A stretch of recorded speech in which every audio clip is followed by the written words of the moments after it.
तो देश के कई ऐसे राज्य हैं जहां से जो तस्वीर सामने आई है वो बहुत डरा देने वाली है, लेकिन सबसे ज्यादा हाहाकार जहां पर मचा है वो दिल्ली है। दिल्ली एनसीआर के भी कई सारे और इलाके हैं, लेकिन इस वक्त जहां पर मैं मौजूद हूं, एक बार फिर से वो तस्वीर आपको दिखाती हूं और इस तस्वीर के जरिए आपको मैं भी समझाने की कोशिश करती हूं कि यहाँ के हालात कितने ज्यादा खराब हो चुके हैं। मयूर विहार का निचला इलाका ये है, यहाँ पर मेट्रो का काम भी चल रहा है। अभी जो आप तस्वीर देख पा रहे हैं इस कैमरा के जरिए वो जरूर थोड़ी राहत भरी है। ये इसीलिए मैं कह रही हूँ क्योंकि कल अगर और इससे एक दिन पहले भी आप देखते तो इतना ज्यादा पानी था, जो मेट्रो बन रही है उस लाइन को भी वो छू रहा था। अब आप अंदाजा लगाइए कि रिक्शा, गाड़ियां तो क्या, यहाँ पर लोग भी पूरे के पूरे डूब जा रहे थे। इसीलिए अब उम्मीद यहाँ पर ये है कि जल्द से जल्द इस पानी की निकासी होगी, थोड़ी लोगों को राहत मिलेगी और उसके बाद जो पटरी पर जिंदगी है वो एक बार फिर से लौट पाएगी। लेकिन आपको ये भी दिखाते हैं कि कैसे बाढ़ बारिश के बाद में अब कई सारे ऐसे इलाके हैं जहां पर अभी भी पानी भरा हुआ है, लोगों में हाहाकार मच चुका है।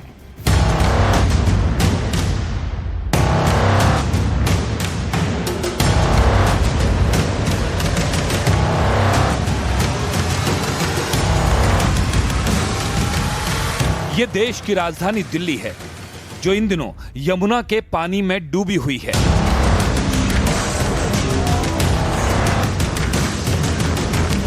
सड़कें दरिया बनी हुई हैं, राजघाट तालाब बना हुआ है, लाल किला डूबा हुआ है। ये मंजर दिल्ली के लाल किले का है। ऐसा लगता है कि यह किला दरिया के बीचों बीच बना हो, जिसके चारों तरफ पानी ही पानी है।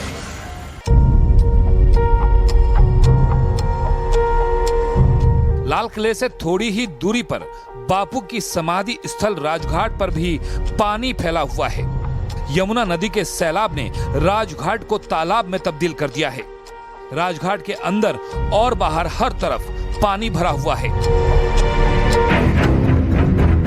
राजघाट से कुछ ही दूरी पर आईटीओ है। ये वो इलाका है जिसे दिल्ली की लाइफलाइन माना जाता है। यहाँ कई सरकारी विभागों के मुख्यालय और दफ्तर भी मौजूद हैं, लेकिन वो भी यमुना नदी के रौद्र रूप से अछूते नहीं हैं। आईटीओ के पास आईपी स्टेट थाना परिसर तो पूरी तरह से पानी में डूबा हुआ है। देश की राजधानी दिल्ली में इन दिनों बाढ़ से हाहाकार मचा हुआ है। कई पॉश कॉलोनियां पूरी तरीके से डूबी हुई हैं। आईएसबीटी से लेकर आईटीओ तक जगह जगह पूरे जो इलाके हैं वो जलमग्न हो रखे हैं। इस वक्त हम आईटीओ के आईपी एक्सटेंशन थाने पर मौजूद हैं और जो विजुअल्स हैं वो निश्चित तौर पर आपको विचलित कर देंगे। ये पूरा थाना पानी से भरा हुआ है। अगर अंदर के आप दृश्य देखें तो घुटनों के ऊपर तक आपको पानी नजर आएगा। थाना आईपी स्टेट मध्य जिला दिल्ली है ये, और इस इलाके में बीते 4 दिनों से पानी भरा हुआ है। पूरा जो थाना है वो जलमग्न हो गया है। आईपी स्टेट थाने में अंदर जाने तक की जगह नहीं है।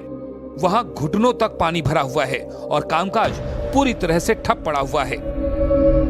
आईपी स्टेट थाना हमेशा सुर्खियों में रहा है, क्योंकि जब भी बारिश ज्यादा आती है, बाढ़ की स्थिति तो अभी आई है, लेकिन जब भी बारिश ज्यादा आती है तो आईपी स्टेट थाने की कुछ इसी तरह की सूरत नजर आती है। उसके एसएचओ का रूम हो, एटीओ का रूम हो, ब्रेवो का रूम हो या उनके ड्यूटी अफसर का रूम हो, तमाम जगहों पर माल खाना हो, लॉकअप हो, तमाम जगह जलमग्न हो जाते हैं। और इसीलिए अब आईपी स्टेट थाने का जो पूरा काम है वो पुलिस चौकी, आईपी स्टेट पुलिस चौकी से चल रहा है। भले ही यमुना नदी का जलस्तर घट रहा है, लेकिन मुसीबत भी बरकरार है। यमुना किनारे अलग अलग इलाकों में भरे पानी से अब बदबू आने लगी है। यमुना का लौटता पानी और पीछे छूटती गंदगी दिल्ली के लिए बड़ी मुश्किल बन रही है।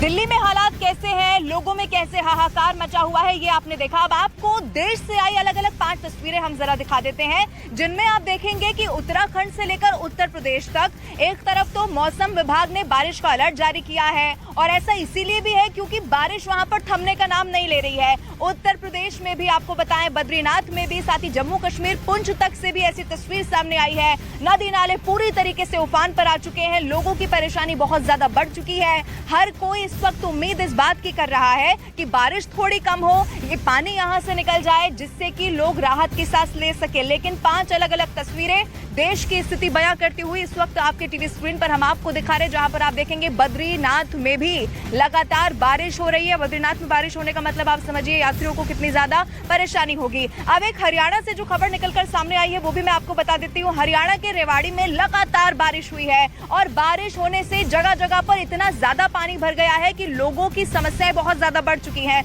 दिल्ली की हमने आपको तस्वीर दिखाई, उत्तर प्रदेश, बद्रीनाथ, हर जगह लगभग स्थिति एक जैसी है। अब हरियाणा के रेवाड़ी से जो तस्वीरें सामने आई है वो भी बहुत ज्यादा डरा देने वाली हैं। अब सवाल ये है कि आखिर स्थिति सामान्य होगी कैसे, क्योंकि मौसम विभाग की अगर माने तो अभी भी देश के कई ऐसे राज्य हैं जहां पर भारी बारिश हो सकती है। अब इन सबके बीच में हरियाणा की तस्वीर भी आपने देखी, लेकिन पंजाब, जहां पर मेरी सहयोगी जसप्रीत कौर मौजूद है, आपको मैं बताऊं कि वहां पर स्थिति इतनी ज्यादा खराब हो चुकी है कि लोगों तक खाने पीने का सामान भी नहीं पहुंच पा रहा है और उसी के लिए जद्दोजहद करते हुए लोग दिखाई दे रहे हैं। कहीं पर सामान ले जाते हुए लोग नजर आए हैं तो कहीं पर लंगर की व्यवस्था की जा रही है जिससे कि लोगों तक खाना पहुंचाया जा सके। जसप्रीत जब ग्राउंड जीरो पर मौजूद रही तो क्या तस्वीर वहां से निकलकर सामने आई, दिखाते हैं आपको।